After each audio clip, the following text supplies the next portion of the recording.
Hello guys, स्वागत है आपका मनीषा कॉमर्स क्लासेस में। Today we will continue our chapter depreciation and our today's topic is basic factors affecting depreciation. जैसा कि आप सबको पता है कि जो डेप्रिसिएशन है, ठीक है, उसको हम सर्टेनिटी के साथ डिटरमाइन नहीं कर सकते, उसको हम एज्यूम करते हैं। ठीक है, तो जब हम डेप्रिसिएशन को एज्यूम करते हैं यानी कि डेप्रिसिएशन को असरटेन करते हैं तो कुछ फैक्टर्स हैं जो हमें कंसिडर करने चाहिए। First factor is cost of asset. Cost of asset में क्या जाता है, the original cost of asset paid on acquisition of asset is increased with the amount spent on installation, freight, loading and unloading charges etcetera.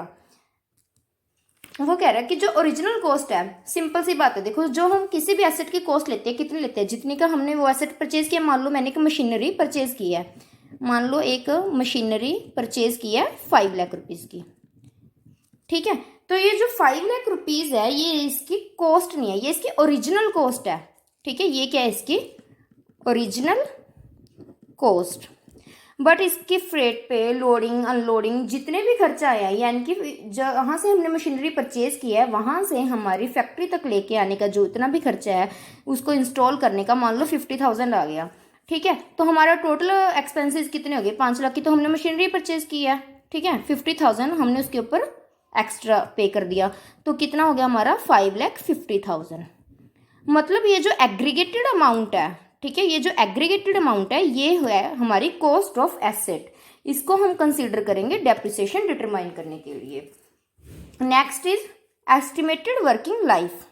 ठीक है, इसमें क्या है, technical expertise is required to estimate the working life of an asset. It can be measured in terms of years, months, days and hours.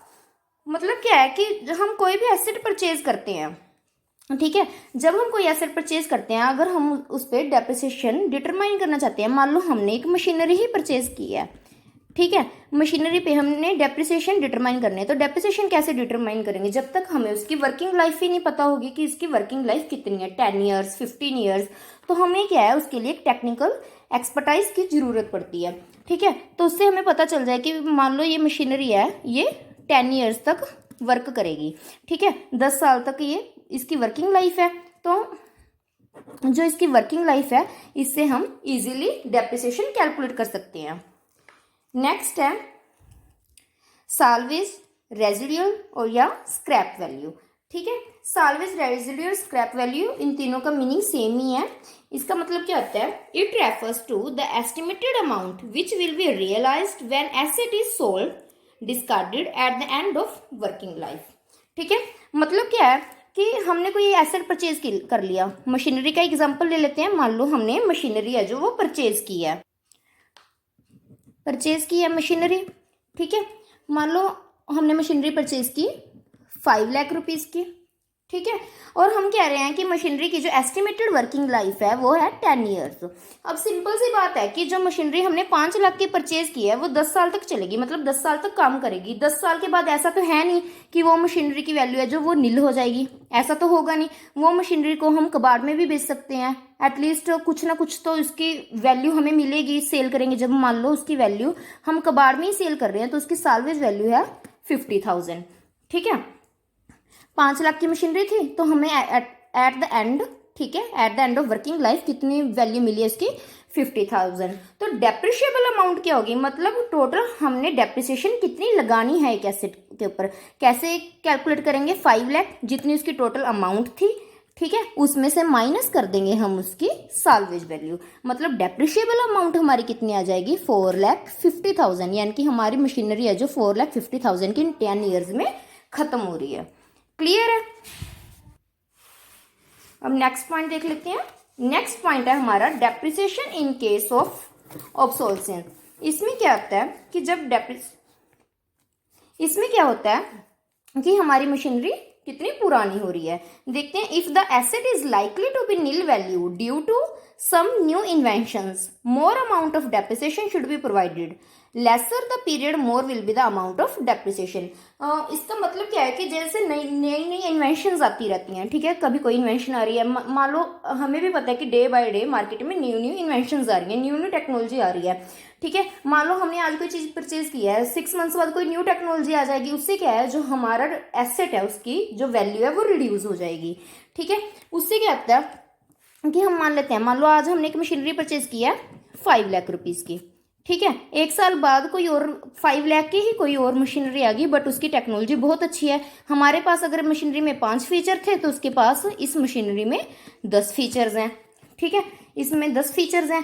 तो क्या है कि जो हमारी मशीनरी है, ठीक है, मान लो हम कह रहे हैं कि ये मशीनरी है जो सिर्फ 4 साल चलेगी और ये मशीनरी है जो 5 साल चलेगी। सिंपल सी बात है, जब एक मशीनरी 5 लाख की हमने खरीदी है और ये 4 साल चल रही है, और एक मशीनरी हमने 5 लाख की खरीदी है, ये 5 साल चल रही है, ठीक है। तो जो 5 लाख के 4 साल में खरीदी है, ठीक है, इस पर ज़्यादा डेप्रिसिएशन लगेगी क्योंकि ये तो सिर्फ 4 साल में ही खत्म हो जाएगी, और जिसकी वर्किंग लाइफ 5 ईयर्स है ये 5 साल में खत्म होगी। इट मीन्स इसकी डेप्रिसिएशन है जो वो 1 लाख पर ईयर कह सकते हैं हम पड़ेगी, और इसकी डेप्रिसिएशन 1,25,000 पर ईयर पड़ेगी। मतलब क्या है, जितनी ज़्यादा वर्किंग लाइफ होगी उतनी कम डेप्रिसिएशन होगी, और जितनी कम वर्किंग लाइफ होगी उतनी ज़्यादा डेप्रिसिएशन होगी। नेक्स्ट है लीगल प्रोविजंस। लीगल प्रोविजंस में क्या आ जाता है, if there are some legal provisions for providing depreciation on asset the same should be taken into consideration. Provisions of Companies Act 1956 and Income Tax Act 1961 are relevant in this regard.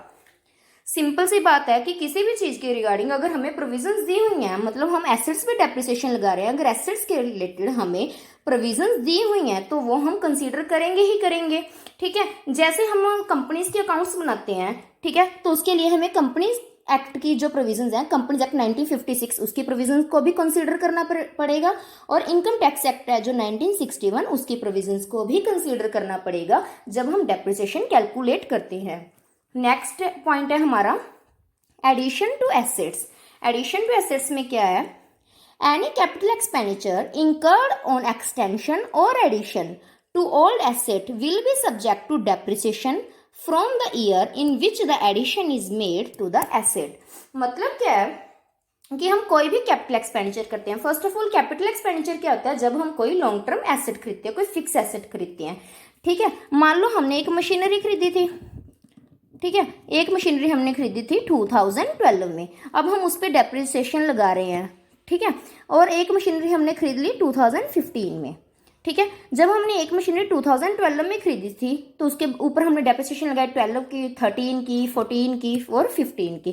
पर अगर हमने एक पहले 5 लाख की खरीदी थी मान लो, ठीक है, 3 साल 5 लाख के ऊपर डेप्रिसिएशन लगाई, अब हमने 1 लाख की और खरीद ली, तो अब हम क्या करेंगे, 5 लाख प्लस 6 लाख, मतलब हम टोटल डेप्रिसिएशन 6 लाख पे लगाएंगे। क्लियर है? आई होप आप सबको फैक्टर्स हैं जो बेसिक फैक्टर्स अफेक्टिंग डेप्रिसिएशन वो क्लियर हो गए होंगे। कल से हम नेक्स्ट वीडियो में हम न्यूमेरिकल स्टार्ट करेंगे, जो मेथड्स ऑफ डेप्रिसिएशन है उनको डिस्कस करेंगे। Thank you.